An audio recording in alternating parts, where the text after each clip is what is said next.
you said that the messaging has to be responsible, right? Yeah. So when an actor is making a choice, is there a moral responsibility? Parvati, you've been very clear in your interviews that I will not do films that have item songs. I won't do films that sort of encourage or in any way nurture patriarchy or misogyny.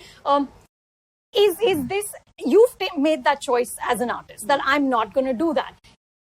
Even if you like the film, you're not going to break that? Well, if I have to like the film, then it definitely won't have that. I mean, it's a very fine line, reflecting what's there in the society, showing what misogyny is, Sure. and glorifying it. It's entirely up to the writer and the director how they glorify it. So when a man is being misogynistic and is being, abusive, and you show that in a way that incites applause in the audience, then that's glorification. And at the same time, you make the audience think whether he's done the right thing or not. Then there you are collaborating with the audience. Then there is cinema. There's a dialogue. But the other one is almost like spoon-feeding you that this is okay. And I remember sitting in theatre watching such film as a teenager and squirming. But at the same time, everyone's clapping. So I was very confused. Is it normal? Is it okay? And then it reflected in my personal life too. So the reason why I'm so strongly against it is because it affected my personal, like my relationships. When it became passive-aggressive and abusive, I thought it was all right. And I endured that for years. Till like whenever it, the light bulb came on. And I was like, this is why I believe that a lot of girls get influenced. Because you're sitting for 2.5 hours in a, dark room, and you have this collective expression that you're having with the form of art. Obviously, subconsciously, kuch to rehta hai na? Like something remains within you, whether you talk about it or not. This is not an intellectualized cinema. There has to be commercial, there has to be fun. But without demeaning gender, without making something just a commodity for you, for your lust, maybe. Like I can feel lustful towards a character and not make that make you vulgar and dispensable, with respect bhi ho sakta hai na, like that. So I feel, because I've been personally affected and I have only seen that happening around more and more, I am definitely against such films which glorify such character. You can always show bad characters, but that's where the visual grammar in a director comes out.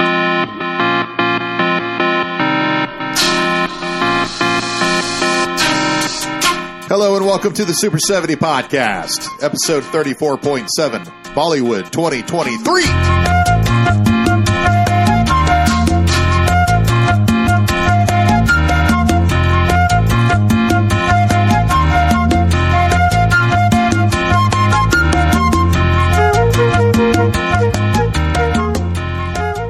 One year ago, I saw a trailer on YouTube, showed it to my son, and he said, "Hell yes, let's see Pathaan." We were blown away by this action powerhouse with Hindustan's most famous actors, Shah, Kahn, and Deepika, Padukone. Since then, we've seen a handful of Bollywood films, all from 2023, and we were greatly impressed with what we saw.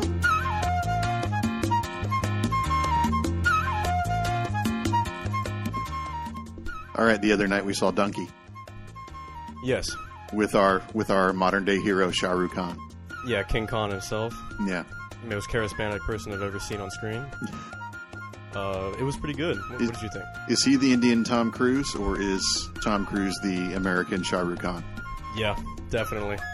I've never seen anyone grab screen attention as quite like Shah Rukh Khan. He's just amazing to watch. Like anything, I'll watch him in.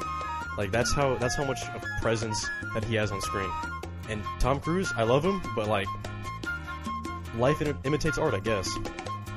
So I'm going to direct our listeners to Pathaan, which I think is episode 32 on the Super 70 podcast. Yes, came out in January of 2023. Yeah, and that Donkey is Shah Rukh Khan's third movie this year. What was the second one? Jawan. Jawan, we saw Jawan too. We also saw Jawan. Okay, so let's take these one at a time, and we can be brief on Pathaan because we talked for 2 hours and 45 minutes during that commentary. Yeah. All right, so Pathaan, we walked in. I showed you the trailer. We walked in. It was like, this looks like a fun movie to watch. We didn't see the runtime. Remember, we had no idea about the runtime. We just saw, it looks like kind of a fun movie to see on a Friday night. And then we went, utterly blown away. 10 out of 10. My favorite movie of all time, and got introduced to Shah Rukh Khan and his filmography, kind of, and Bollywood. So that was our introduction to Bollywood films. And it had a great cast, too. Terrific cast. Yeah, John Abraham played Jim. Yeah. And then that wonderful lady from the double agent, triple agent, whatever. If you have not seen Pathaan, turn this podcast off right now. Go to Prime Video. It is free on Prime Video. You will not regret it. Make sure you watch it on a big screen and have a lot of fun. With 2 kick-ass dance numbers. Yeah. I live for those dance numbers. Those songs are terrific. In most Bollywood films that I've seen, actually all of them I've seen, the dance numbers are the staple of the film. Absolutely love them.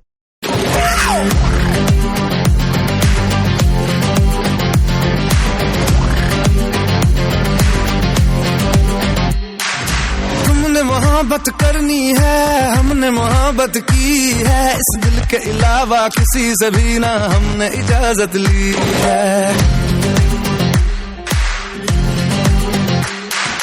हुनर है ये भी इश्क का, किसी किसी को आता है, जान लुटा के दुश्मन की हमने हिफाजत की है। बात करते हैं हजारों, है तजुर्बा हमें यारों, बात करते हैं हजारों, है तजुर्बा हमें यारों। ऐसी है बांध लूं मुझ पे वो, झूमे जो पठान मेरी जान, महफिल ही लुट जाए, दे दे जो जुबान मेरी जान, उस पे मर मिट जाए।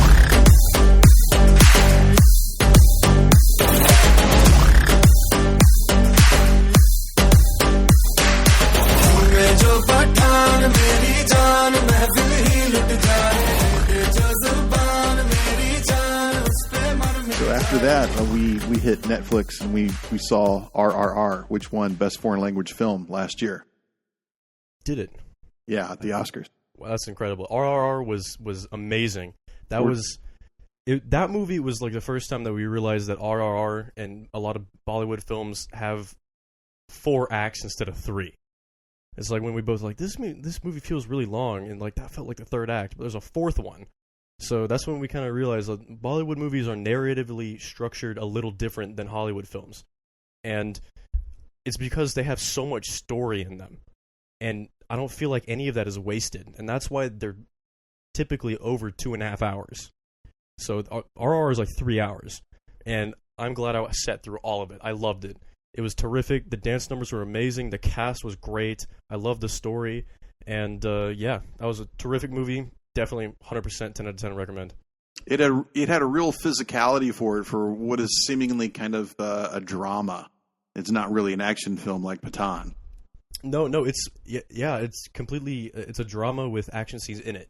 You're supposed to care about the characters and what they're doing and how they're going through the story.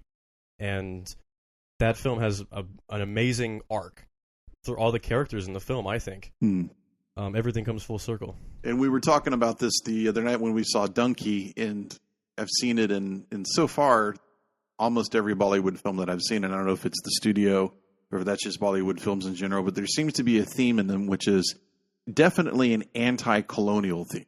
Yes, most definitely. But that's present in RRR, that's present in some of Pathaan, and not Juwan, that's a different message. And then Donkey is very, very anti-colonialism. Yeah. But like you said when we walked out of the theater, it's not particularly anti-British. Yes, which is very shocking. Yeah.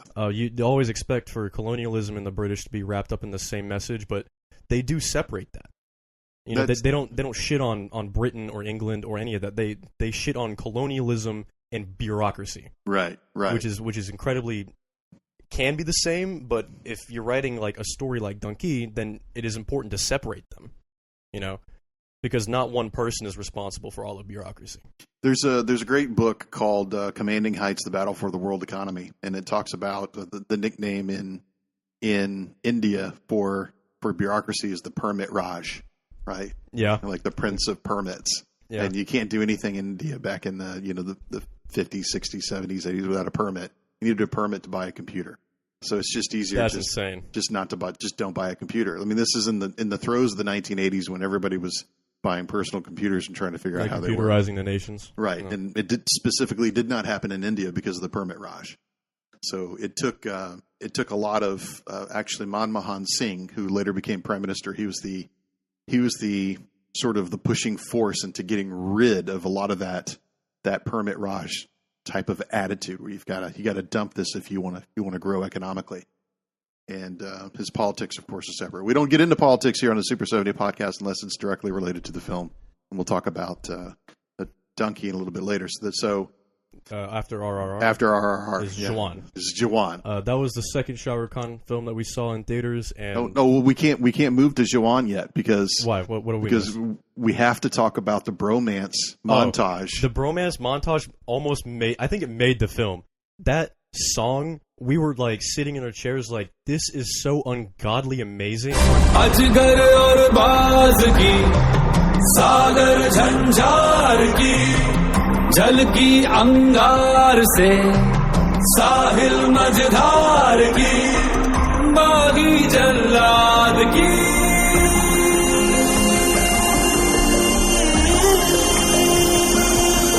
दोस्ती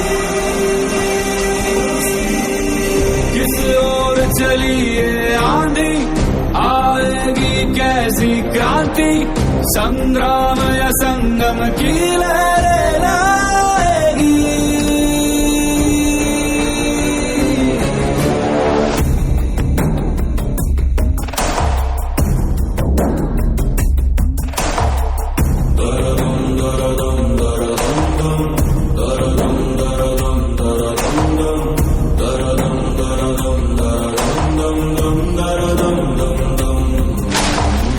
चट्टान और तूफान की दोस्ती गाज और गर्जन की दोस्ती पूरब पश्चिम मिलते हुए हैरत ये दोस्ती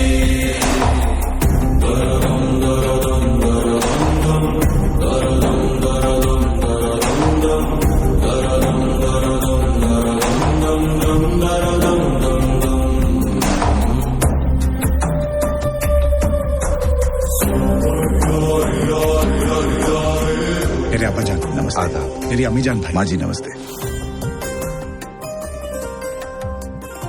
ये खाओ भाई। I want to rewind it to watch it again, because the whole montage and the song with the bromance scene, it honestly made the movie better, and it condensed a lot of scenes because it was a montage at the same time. Yeah. So instead of being 3.5 hours, it would condense that whole moment into 10 to 15 minutes, and it felt real. So I don't know how Bollywood does that with their characters, because all of their characters that I've seen in their films are incredibly three-dimensional. Yeah, incredibly complex. Incredibly complex, and not one of them is just like a piece of cardboard. You know, all of them are like believable people. And we talked about how they're able to separate the anti-colonialism from the anti-British attitude. That's a very complex emotion to convey on screen. Yes, it's hard to do. And it seems like, and of course, being Americans, we see shit all the time that's painted all in one color. And the war in Gaza, very binary. And the war in Gaza is like an apex mountain of that, right? Like if you believe in one side or the other, then you have to buy into everything that's with one side or the other, and that's just not the case. So I was really surprised to see that in Bollywood cinema, at least modern day Bollywood cinema. It was really, really heartening to see. And then one also thing that you get into Pathaan, and something that you see in RRR definitely, is that the Hindus and Muslims can live together. And it's a very divided modern country. It's a very mature way of storytelling. Mature is a good word for it. So it's not like I don't know how to say this. It's not they clearly have a goal with this film, and it's like we got to stop this war and like wars involving personal differences. And like you see that in Pathaan with the Spy Who Loved Me type of dynamic in the film, and then where Pakistan is not necessarily our enemy. Yeah. That's I didn't even realize that until you told me that. I was like, oh, that's actually kind of crazy. And you dropped the "Spy Who Loved Me" line. I'm like, no, that's exactly what it is. Exactly what it is. So yeah, but continue. Yeah, but Pathaan rips off from various themes, but it rips off in such a unique way, and it rips off the best. They take the best, right? So, I mean, if I had to watch Pathaan or The Spy Who Loved Me again, it's going to be Pathaan. Any day of the week. Hands really. down. Any Bond movie or Pathaan, I'm picking Pathaan. Like, it's better than all of them.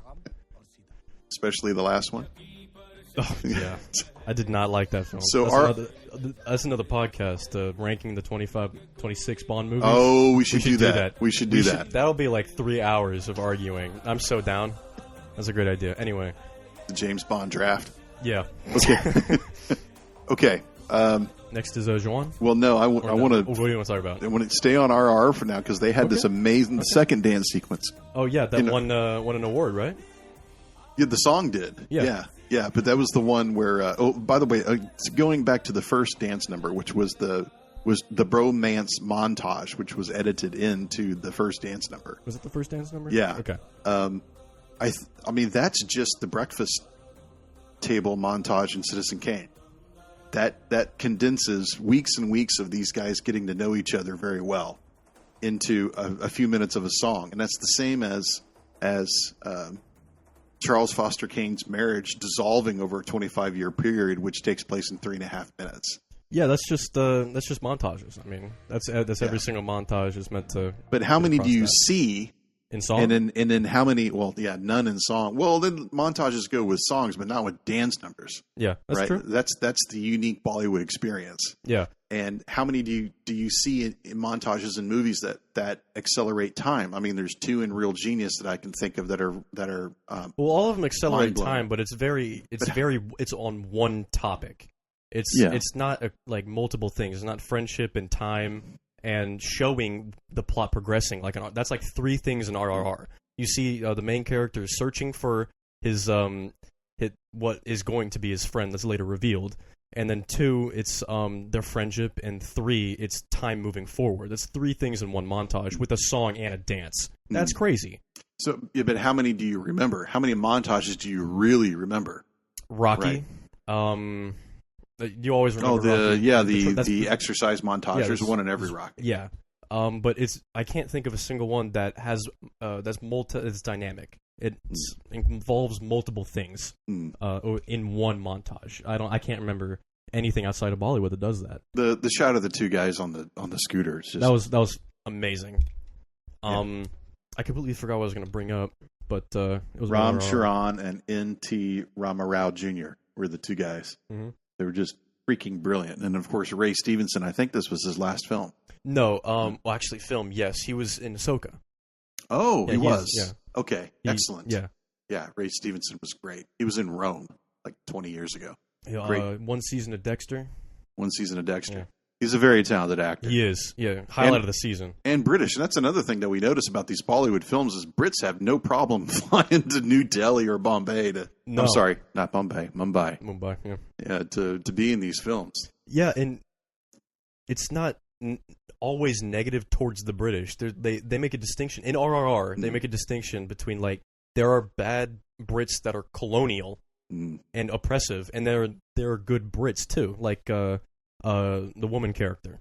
Right. You know, it's not all binary there. It's not a 1 or a 2. You know, it's very once again, it's very great storytelling. Well, and this is kind of a bad example because this is not Bollywood, but when we watched Gandhi, which was heavily influenced by everything Indian, including the runtime. That's a great film. There were Brits everywhere around Gandhi. Yeah. All the time. A lot of them Christian missionaries who recognized the evils of colonialism. So anyway, so RRR. I remember the dance number it looked like the Colonial Palace. Yes, the embassy or whatever. Whatever it was, and it had this very Victorian vibe to it because it took place in the Victorian era, and then it had the traditional Indian costumes, and the way that they were mixing in was actually really, really fascinating. You couldn't take your eyes off the dance number because it was so impressive.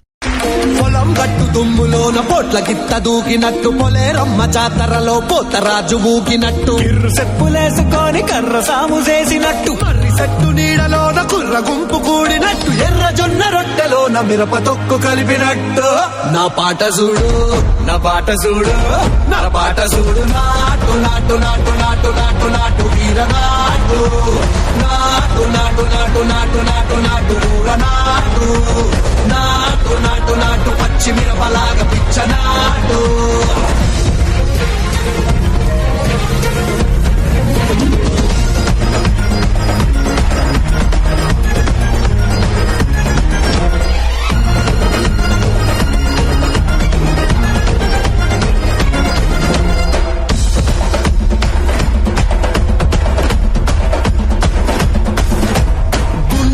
పోయేలా దండ నకరమోగినట్టు చెవులు silly పడేలాగా keys పిట్ట కూసినట్టు ఏలు సిటుకెలేసేలా ఎవ్వారం సాగినట్టు కాలు సింధు తొక్కేలా దుమ్మారం రేగినట్టు ఒళ్ళు చెమట పట్టేలా ఈ రంగం చేసినట్టు నా పాట చూడు నా పాట చూడు నాటు నాటు నాటు నాటు నాటు నాటు వీర నాటు నాటు నాటు నాటు నాటు నాటు నాటు ఊర నాటు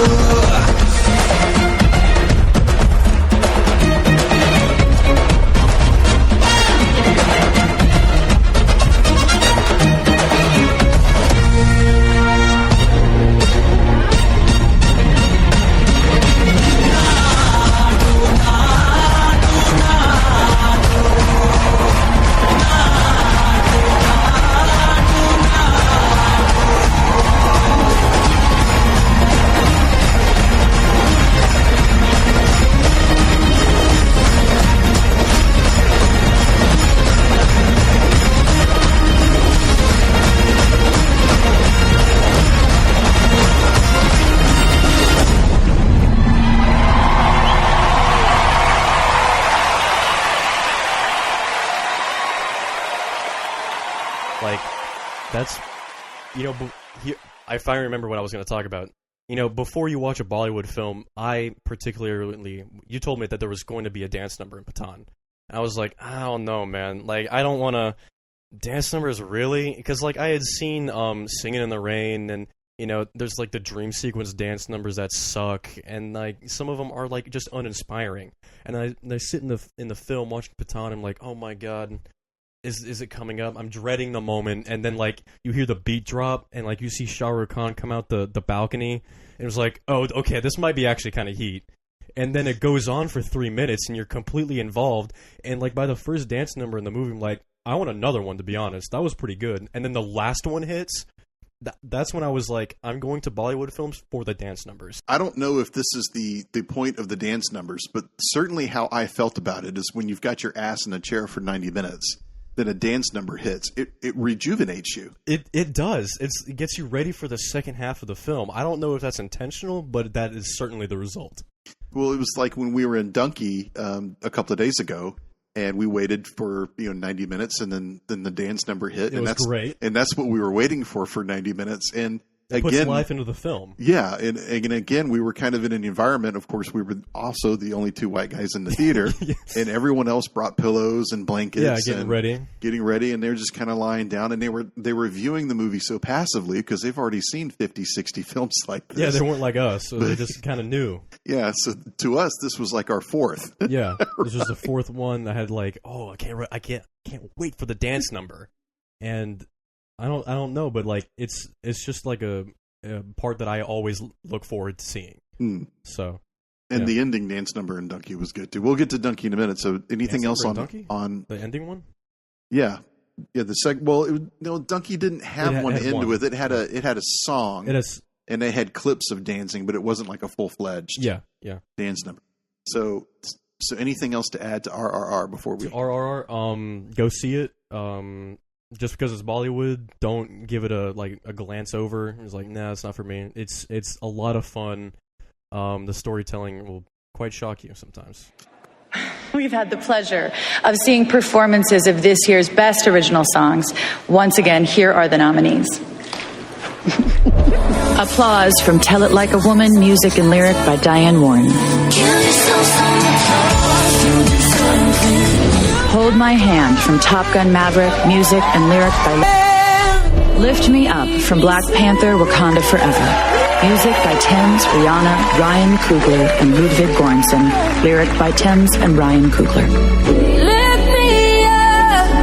Natu Natu from RRR. Music by M.M. Keeravani. Lyric by Chandra Bose.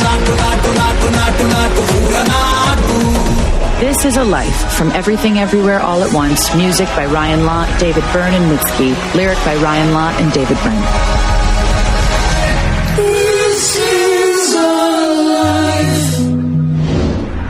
All right. Are you guys ready? Ooh! RRR!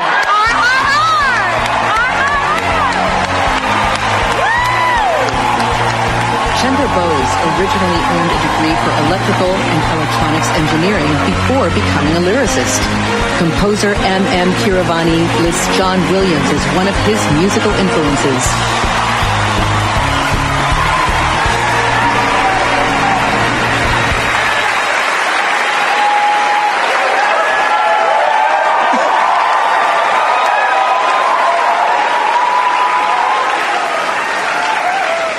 Thank you, Academy.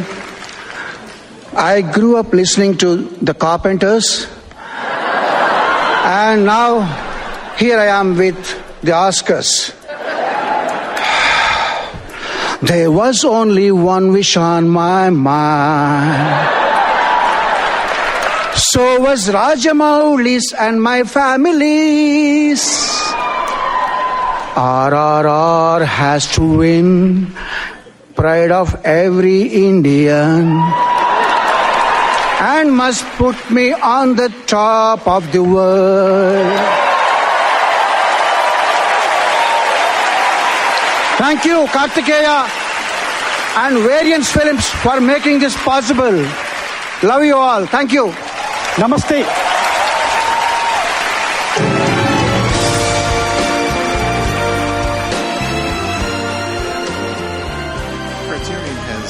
Has a spot on their channel on Sanjit Ray, who was one of their leading filmmakers for a few decades and started off in black and white, moved in color. And I see those run times, 2 hours, 45 minutes, or sometimes 3.5 hours, and I think, I'll do something 90 minutes from Hitchcock. Right, but I understand that those films are just they're fun, simply amazing. Yeah. Okay, and we like watching it in Hindi because most of it is acted in Hindi, but it's also in I like Telugu. Subtitles are just better than dub. Subs over dubs for sure, man. I'll always read it, and I absolutely hate the mouths not matching the what's being said. I hate that, and plus you get to hear most of the time Shah Rukh Khan's voice. I mean, it's pretty great. Right. So because he dubs his own lines. Yeah, it's a line of charisma. So John Abraham does too. Okay, so after that we also watched what was the one we caught on Amazon? Bombay Saga. Skip Jawan. I skipped Jawan. Did we see Jawan next, or we see Bombay Saga? We saw Jawan. No, I think we saw Mumbai Saga next. Yeah. No, that's right. That film is definitely interesting. It's a lot of fun still, but it's definitely like a darker Bollywood film, which is quite the colors aren't really like expressive like they normally are, except in the dance number. But I still liked it. You mean it's darker in tone? It's darker in color. It's like a DCU film. I mean, like the tone is literally color. It's darker. It's more dull, and it's in Mumbai. So, and there was it is a crime film, and it's about a bad guy, John Abraham. Yeah, and it's based on a true story about the crime lords in Mumbai who were just getting out of control, to the point where the police would just start knocking these guys off in what they called encounters, right? And then the encounters were seen as positive because these criminals are getting off the streets, right? They're dead, but which just sounds like a completely desperate state of affairs. It does, and it got out of hand to where they started prosecuting these cops. And if you go onto the Wikipedia page and look at it, or there's a documentary on Netflix about it. Yeah, I've seen it. Some of these cops had killed like 40, 50 people. Yeah. And there were dozens of these cops that were doing it. It was crazy. So while we were watching the film, just watching these cops just go around and just murdering these criminals. We were both like, how are they getting away with this? Possible? But it was like a law in... To a certain extent, you were protected as a police officer. If you were involved in a shooting, Right. So it was just like something we didn't get until after the film. Right. So So we were uninformed. yeah, But it was still an amazing. it was still movie. a great film. I liked it. And it had a lot of Sam Peckinpah type moments. A lot of slow cam. Oh, that's just a lot of Bollywood cinema. Though. They use editing techniques that aren't like unless you're Zack Snyder, as in prevalent as in Unless you're Zack Snyder. Yeah, the use of slow mo. You know what I mean? Too much slow mo in Zack Snyder films. Yes. Have you seen Rebel Moon? I have not. Have you? I couldn't get through it, but I'll get through it with you. The amount of slow mo in that film is crazy. It's like 90 minutes, isn't it? No, it's like actually I can't swear. I turned it off before I looked at it was something. It's not getting rated good. I'll tell you that. Yeah, we can watch it if you want. And he's got 2 more coming out. I don't think so anymore. But Okay, so Mumbai Saga has again like another amazing dance number in midway through when they're walking out of the temple to Ganesh. Yes, and ticker tape in the air, and the red banners and the flowers and.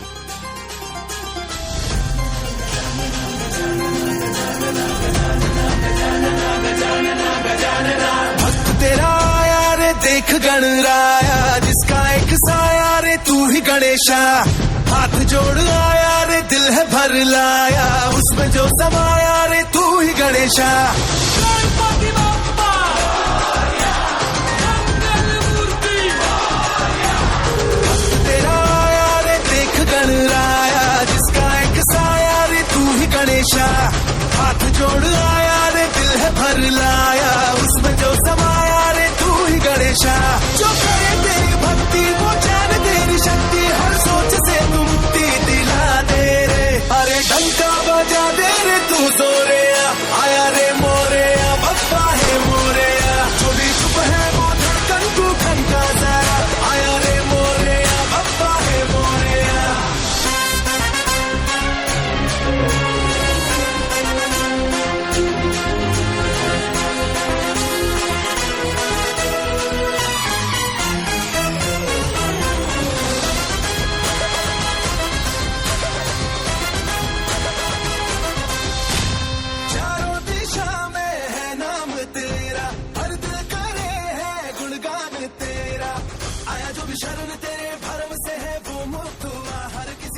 John Abraham's looking badass, walking down the steps with his entourage.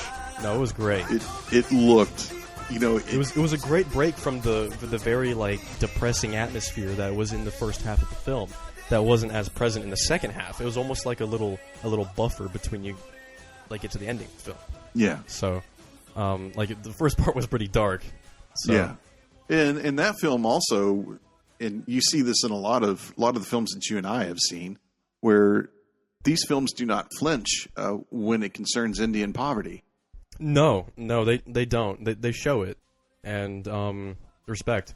And that's something that was actually very heavy in American films in the 70s, where these auteurs did not flinch away from poverty in America. Like if you look at The French Connection or the 7-Ups or like something. Shit. Yeah, just like who the fuck wants to move to New York after watching a movie about it in the 70s? And if you see Joker, that obviously goes back to that sound, or a Taxi Driver, or something contemporary to it. Or even a Bond, Live and Let Die. Like those alleyways look awful. Oh yeah, to Live and Let Die. Superfly. That place looks like shit. Which was shot in Harlem, and across 110th Street. Yeah, great song. Yeah. And with Yaphet Kotto, great. Oh, he movie. was great. He was awesome. Yeah, that film was. I really liked Across 110th Street. Now that you bring it up. Yeah, we watched it on the Criterion Channel, I think. Yeah. I think that unflinching look at poverty in the terms of how to convey a narrative is largely lost on Hollywood film now. Like, I don't expect that to be the main topic of something like La La Land. Hollywood doesn't understand poverty.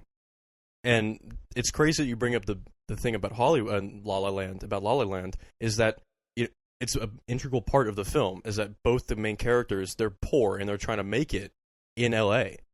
And they just don't understand. I mean, other than the 4 roommates, but nothing is ever shown like that. Like, it's not poverty, real poverty. You know what I mean? I mean, I guess, like, you could say, like, they're a little better off than some, but once again, LA looks beautiful in that film. it's kind of romanticized. It is romanticized with all the colors and shit, and that amazing dance sequence on next to Griffith Park, the observatory, right? Mm-hmm. On that slope. I mean, it is romanticized, and I don't remember a film in recent memory that shows poverty in America. Well, every time I see poverty in a film like Donkey, I'm just reminded that we have the richest poor people in the world. Our poor people own cars. Our poor people own houses. There are poor people in this world that don't even, the only thing they own is the clothes that they're wearing at the time. Just horribly, horribly poor. Anything else that you want to add to that before we move on to Jawan? It was a different genre than what we were used to, and I'm glad I saw it, because it is, once again, it's not just, Bollywood is not a genre. You know, it's a system of filmmaking that has different types of films in there. So I'm glad there's a little bit of a diversity in what we saw. So it's not like an upbeat spy thriller. Right. So it's a down-to-earth crime thriller. So Jawan, which means soldier in Hindi. That movie was absolutely spectacular. I was blown away. I remember we were like, after Pathaan, it was like, lightning can't strike twice. You know, like Shah Rukh Khan, I mean, he was amazing in Pathaan. I mean, how good can this movie be? I was really down to go. I mean, I expected like a 7 out of 10. I was like, he'll carry this film.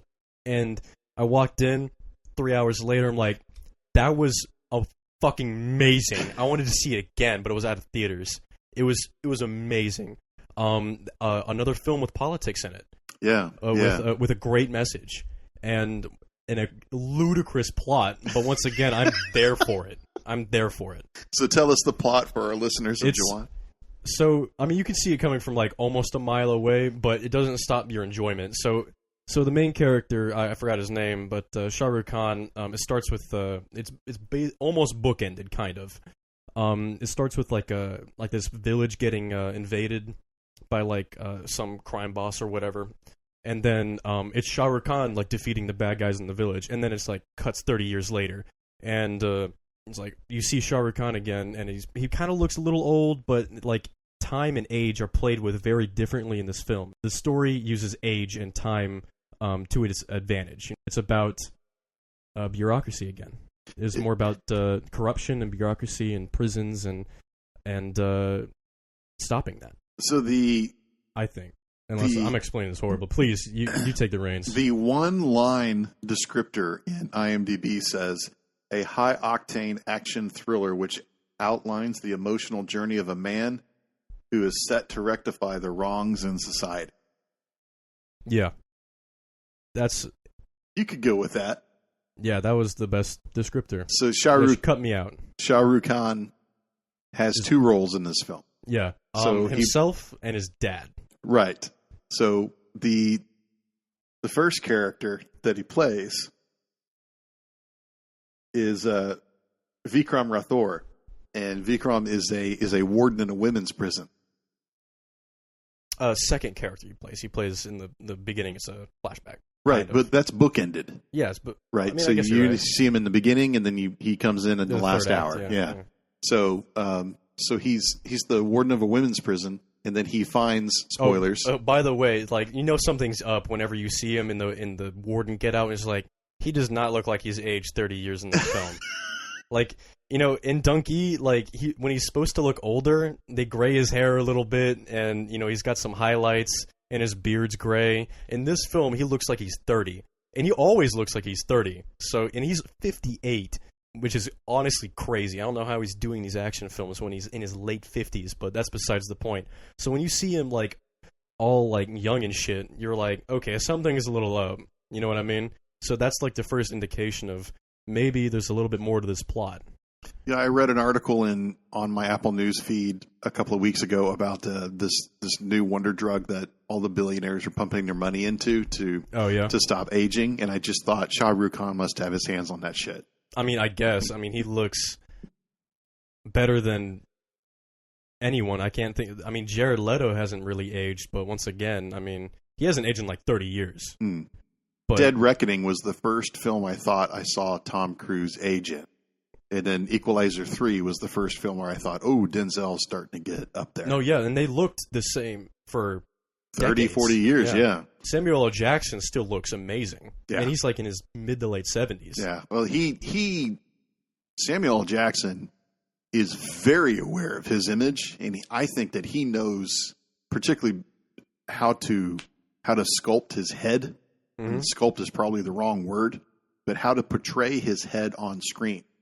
And you would have actors do this back in the 30s or 40s. No, only shoot from my left. Like Edward G. Robinson was really like, only shoot from my left. Oh, the Can't classic, shoot from the right. I'm ready for my close-up, but get my good side. Right, yeah, stuff like that. Yeah, I mean, maybe. That's Who knows, always been but he that still way. looks fantastic on the red carpet. He looked great. Yeah, Sam J.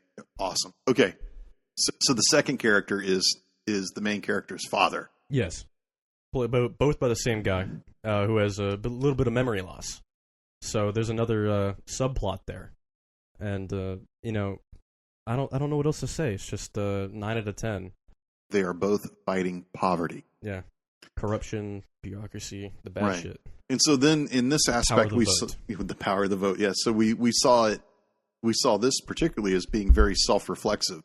Like this is directly addressing a problem in Indian society, which American films, they do, but it's pretty light, and it's not like, it's all on you. It's more like, this is the problem, maybe we can fix it, but a lot of times it's kind of half-assed. They don't follow through with it.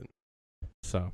Well, I'm not particularly sure about the political makeup of the Indian electorate and how you look at their body politic, but in ours, if you make any type of criticism in a film on anything slightly political, it's got to be one way or the other. It's like, The Sound of Freedom, for example, which has been labeled as this really far right-wing propaganda funded by these churches to push this QAnon theory. Yeah. And then the director goes on to the DGA podcast. I just want to make a good film. And said, I just went out and tried to find money, and this is the money that I found for this story, and I have no agenda that lines up with these people. And I don't know necessarily what to believe, but I want to believe the director. And I want to see this film, but it also stars Jim Caviezel, who's been spouting some of this shit from the funders of this film. You said adrenochrome. Essentially, you have adrenaline in your body. I'll just simplify it. And when you are scared, you produce adrenaline. If a child knows he's going to die, his body will secrete this adrenaline. Followers of QAnon are obsessed with the idea, without having any evidence, that Hollywood celebrities and other famous people torture children to extract adrenochrome, some believe to use in satanic rituals. It is bizarre and baseless, but it's the same kind of conspiracy theory that children are in imminent danger that in 2016 led a gunman to a pizzeria in Washington, D.C. that was the target of false online claims about child torture. The fact that you guys are attacking us and making us look like we're crazy when we're just trying to save some fucking children pisses me off. And the conspiracy theories continue to spread. In October, QAnon believers marched in Hollywood, repeating baseless claims. What's going on with Tom Hanks? So you guys just want me to explain everything today, huh? Dude, it's all suspicion. That's suspicion. How do you know that Tom Hanks says How do you not know? You're reporting a non-fact because you don't know the information. You're saying it's a fact that they're not. But neither do you. We're in an impasse then because we're reporting literally the same thing. But neither do you. But you have him on your sign. You're calling him a pedophile. Yes. But you don't know that for a fact. How did they get to that position of power? And we should mention we have reached out to Caviezel for comment. Look, why does it makes everything very impolitic. And then on the other side of it, you've got some films that are just very on the face of it liberal, that are particularly, I'm thinking of The American President by Rob Reiner.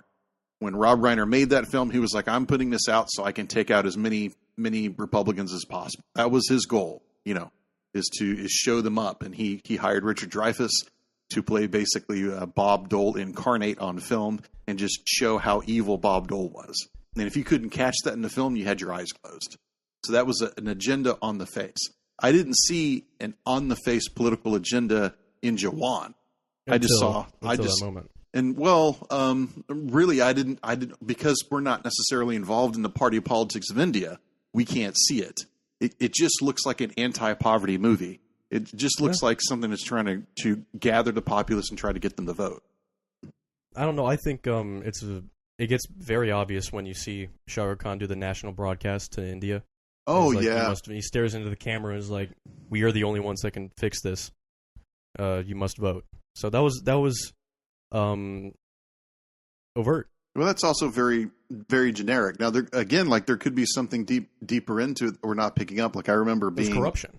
Well, corruption for sure, but I mean, it aligns with a pro-party type of politics. Oh, you mean that type of politics, not just well, yeah, like, for instance, like, I remember being in high school and the Rock the Vote campaign from MTV was out, and MTV was just telling, we're going to rock the vote. Well, everybody knew that the more young people that you had vote, the more Democrats you're going to have to vote. That's why MTV was pushing that, was to get more young people to vote, because they wanted more Democrats voting. Because Democrats make up the majority of the body politic in America, but they're always undervoting. And that's always been the case. I mean, since the 1920s, that's always been the case. So I didn't know if there was something like that going on that we obviously wouldn't pick up. But regardless of that, because we're not aware of it, we're seeing it on its face value of being an anti-poverty type of movie. And also, surprisingly so, for a culture that's been very deeply criticized for being sexist, very pro-woman movie. Yeah, very, very. He's the warden of a pro-women's prison. Where they all love him? Yeah, because he's just great to the... Because he's Shah Rukh Khan? Because he's Shah Rukh Khan.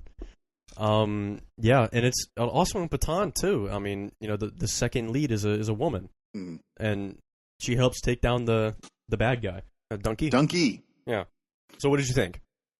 I really liked Donkey. What did you before the film? What did you expect it was? I thought that it was an action film. So there's another action film that's out called Salar, if I remember correctly, and I got the two mixed up.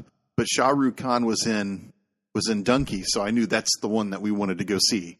Yes. And so I said, hey, this is an action film, let's go. And within 10 minutes, we figured out very quickly this is not an action film. Yeah, and I wasn't like particularly upset. I was like, well, the characters right now within the first 10 minutes are actually fleshed out. And I'm liking the story so far, and I didn't mind. I wasn't like, oh, let's get this over with. I got to sit here for another 2.5 hours. I didn't care. I was there for the ride. Yeah, I liked the opening in London. Kind of took me by surprise, and you find out that you've got they really like bookends. Yeah. Well, and it kind of reminded me, star-crossed lover situation, but it reminded me of A Love in the Time of Cholera, which was a book by Gabriel Garcia Marquez, who was a Colombian author, and he wrote that book, I think, sometime in the 50s or 60s, and I think he won the Pulitzer Prize for literature for it. John Cusack is like an enormous Gabriel Garcia Marquez fan, believe it or not. And Love in a Time of Cholera is about these two people who were young, and then they were divided their entire lives, and when they're in their 80s, they get back together to fulfill their love to each other. And it's very much that similar sort of setup in Donkey. Classic story. Yeah. So, but like you were saying, those four individuals, particularly Mani, the girl. Yeah. I just thought she was great. Yeah. Excellent acting. So yeah, all the leads were, I felt, very compelling, and they all had stories and motivations. So what was the story of Donkey? Tell us. So the first half is they want to go to.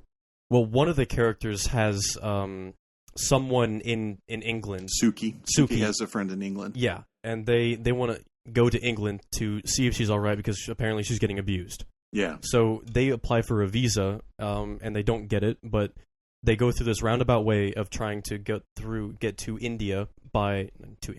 Britain from India by a student visa. And so one of the things you need for a student visa is that you need to speak English because you're going to England. A very well constructed, very funny sequence in an English class. Yes. Yeah, it was pretty funny to be on the other end of that, because sometimes you see people learning other languages, like, oh, I got to learn French to go. But it was kind of funny to see them trying to learn English and it sounding like bad. You know what I mean? Because like normally we're on the other side of that because we don't know how German actually sounds or French actually sounds. And like when they do that in our films, it's like, oh, that's funny, but I don't know how it actually sounds. You know what I mean? There might be slurring and getting shit like overpronounced or whatever, but we don't understand that. But here it was really funny because we got it. Yeah. But it was just really good. I never seen that. So seeing it from the other side. Seeing it from the other side was very exciting. Yeah, versus like something like Stripes, where Harold Ramis is teaching the class. Son of bitch, shit. Son of bitch, shit. I don't know if you remember that one. I've seen Stripes, but only once. So it was years ago. I remember the mud wrestling and How's It Going Eisenhower, and that's about it. Female mud wrestling. Oh, and the RV, the WMD RV. Yeah. The EM50 project. That went to Germany or whatever. Czechoslovakia. Yeah, it's kind of like going to Wisconsin. No. Yeah. But I got my ass kicked in Wisconsin once. Sorry. Okay. Stripes aside. Yeah. So they're in this English class trying to learn, and only one of them ends up passing. So he goes to England, and he's like, "Oh, it's great here. You guys gotta come." So instead, Suki finds out that the person he knew in England killed herself, and he commits suicide too. And the rest of the cast, they decide they're going to go on a donkey to England, which what's a donkey? Illegally entering the country, basically illegal immigrating. I don't know if your listeners are good at geography or bad at geography, but that's a pretty far walk. India to England is one of the farthest places you could go. They actually like kind of mapped it out through dialogue. It's like, oh, we got to go through Pakistan to Afghanistan to Iran, and it was like, oh my God, I couldn't imagine. Yeah, and then they had to hop a train in Iran and go over the Turkish border. And get into a shipping container and go to, yeah. And once you're in Turkey, you are officially in the EU. So you don't. So it's a lot easier. No border checkpoints. So I think they went to Italy, and then they got into a shipping container and then made it to Britain. It was just this horrible It was story. pretty wild, yeah. Yeah. It completely takes another turn. It's like, I didn't even know what donkey meant. I didn't know the plot of the movie, and then the second half happens after the song and dance was also really awesome. It was like, oh wow, this movie kind of took a turn. This song and dance of Shah Rukh Khan was called "Looted Rebooted." It was great. It was fantastic.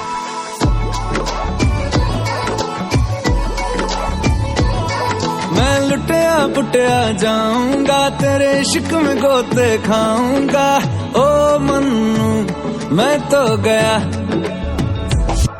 तेरे दिल में कंट लगाऊंगा हुण पिंड ना वापस जाऊंगा ओ मन्नू मैं तो गया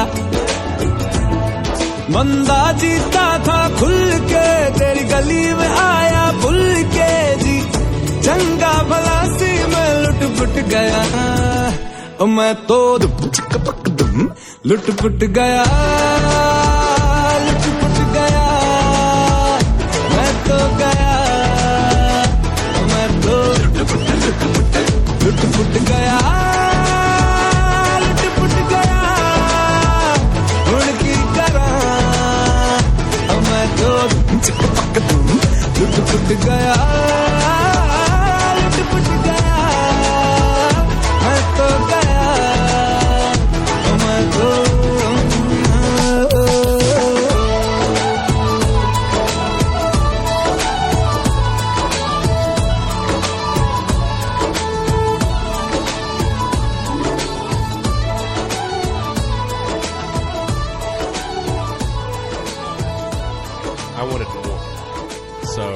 That was a crazy sequence. Oh yeah, him jumping all over the place and doing these great choreography dances. It was fantastic. I always look forward to that. We talked a little bit after the movie when we were at the Waffle House about how song and dance routines, La La Land aside, it's not the same in La La Land. Musicals in Hollywood cinema have always been sort of characterized as effete or effeminate or feminine or not very masculine. That seems kind of contradictory when you consider Fred Astaire or Bing Crosby or Gene Kelly, who were very masculine men who just knew how to dance. Or, Christopher Walken, for example, who's actually like trained as a ballroom dancer. Or Patrick Swayze. Patrick Swayze is a excellent example of a masculine man who knows how to dance. Yeah. but just over time, the draw from the male population just dropped off to, and the musical genre in general just has not been, and to the scale it is in India, it's nowhere near. Even in classic Hollywood, I mean, you'll see the wide shots, but nothing is very overly choreographed. It doesn't have it has scale without the style. Right. So no, this was crazy. It has scale and style in this. Every musical number I have seen in a Bollywood film thus far looks like the opening shot to the second Austin Powers film. Is that one, The Spy Who Shagged Me? Yes. Where they come out onto the street and there's fucking 300 people. It just dancers. Yeah, it just seems like there's tons. I think about the Victorian number in the colonial capital in RRR. No, yeah. It just seems like there's tons. It's a spectacle. Yeah. It's fantastic. The town square in Pathaan. Yeah. Yes. And the ending scene that looks like it's in Havana. Right. It's just the scale is massive, and I always appreciate that. It's a lot of work went into that, and I love it. Versus La La Land, which is exceptional because it's a musical. They got a lot of press. And it's a smaller scale. It's a smaller scale. There's only there's one. The opening number on the freeway has a lot of people. Yeah. In terms of scale. Yeah. The closest next after that would be Emma Stone and her three roommates in the street. Right. And I mean, it was really good because I hadn't seen any Bollywood films, but that's kind of not impressive anymore. Yeah, and I'm not knocking it. It was really well done. But this was something that, wow, look, Hollywood did a musical. Wow. So again, wow, this is the first time we gotten one since High School Musical 3. Yeah, that's right. And wow, this is incredible. I wonder if musical's back. No. Well, it's also one of those situations when you hear a musical is coming out, like Pennies from Heaven came out. I didn't want to see it. Woody Allen did one, which I don't remember, and with Edward Norton and Drew Barrymore. And wow. I just had no interest in seeing it because I didn't want to go see a musical. The interest in Hollywood and the consumers for musicals is very low. Yeah, and that's why I don't see them at all, and not nearly to the scale as they were in the 50s. Mm. So India picked up that torch and they ran with it. Yeah. Now I had enormous sympathy for what they were trying to do in terms of trying to get to England to live a better life. No, yeah, of course. But of course, then during the credit sequence, you got hit with a lot of messaging, which I didn't think the movie needed.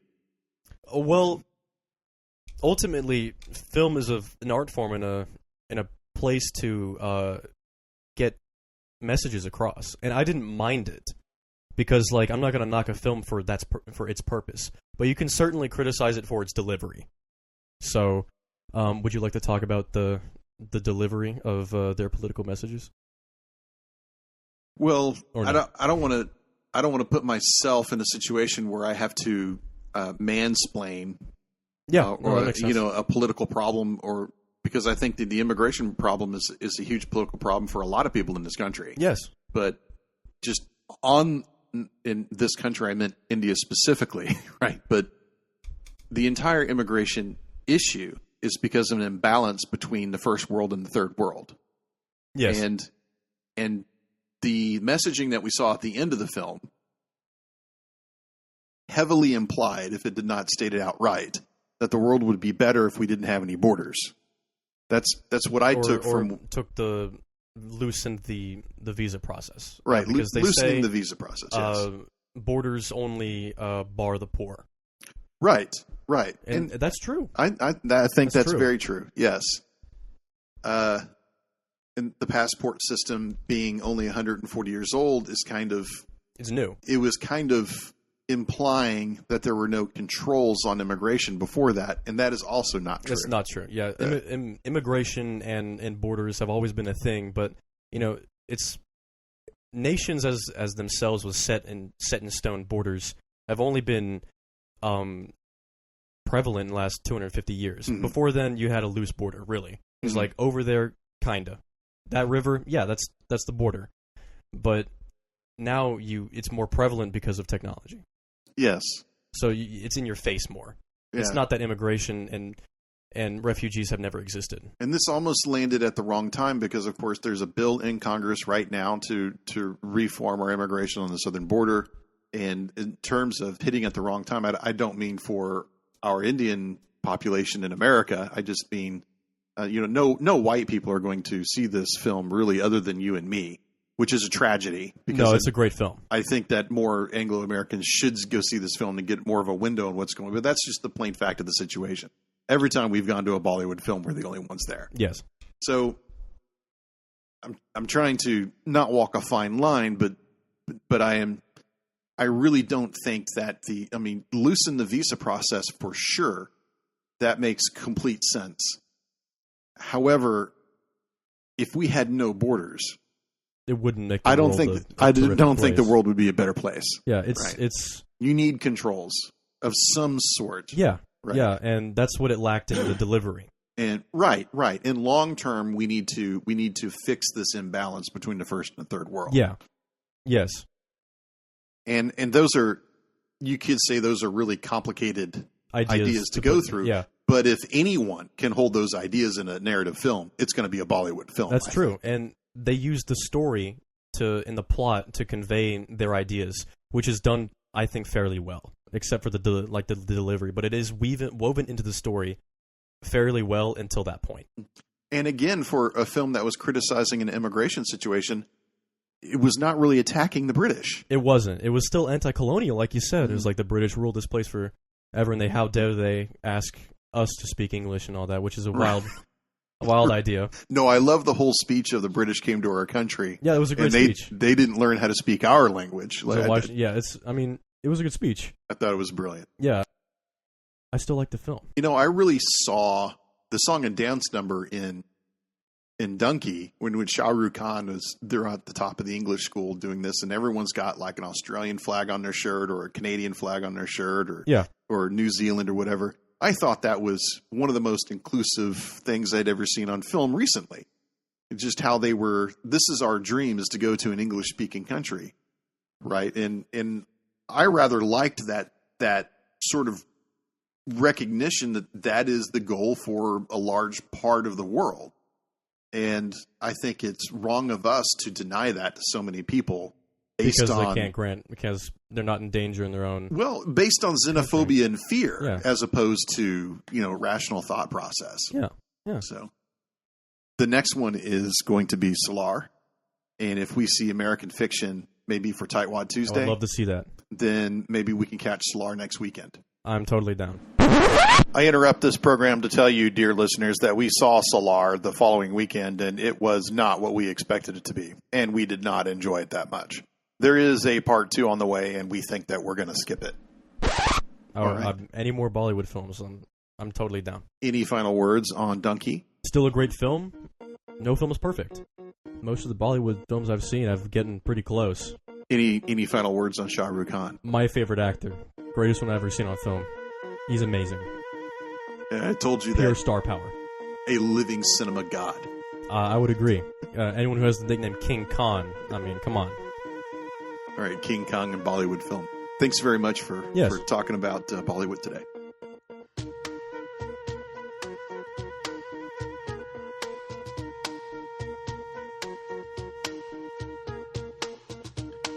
Thanks for hanging out with us while we talked Bollywood 2023. The Super 70 podcast is found wherever you find podcasts. You can find me, my books, and my blog at www.thatdylandavis.com. I'm also on Letterboxd and Threads. I'm Dylan Davis, and we'll see you next time in the Tear Garden.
I personally don't care about the messaging or who I am addressing it to.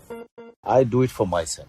Yeah. Because I'm in this business not for the audience. I'm in this business because I wanted to be here. I was so bloody, passionate about it, desperate to act, and that theory I've been following it till now. So when you're doing it, when you're facing the camera, you're not thinking about the audience. Whether you're doing Simba, you're doing Gully Boy, or you're doing any other film. So I disagree with Alia when she says that it's easy to make a good film. No, everybody wants to make a good film, but hit film happens. If you think that the hit film is something that can be made, no, it cannot be made. It can't be made. Yeah. If you think that you can't design it, but good film, you make an effort to make it. You put your heart and soul and belief into it to first make it a good film. And then you start praying for it to be a hit. Start counting the numbers. पहले दिन का क्या हुआ? वहाँ पे phone कर रहे हो. दूसरे दिन का क्या हुआ? So this has been the good. So you'll be surprised the number of people who work backwards. Huh? Who start counting the numbers and then they're like, make a okay, film. these are the numbers we want. So now let's write this script and now let's cast these people and now let's release it. Ek example though. Let's not get into that. But there's that too. But but this is where ऐसा क्यों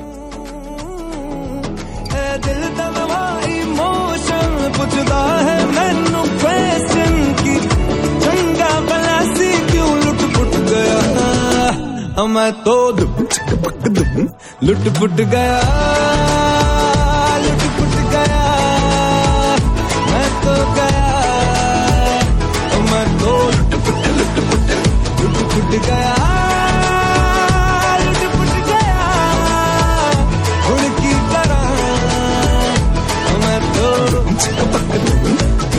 गया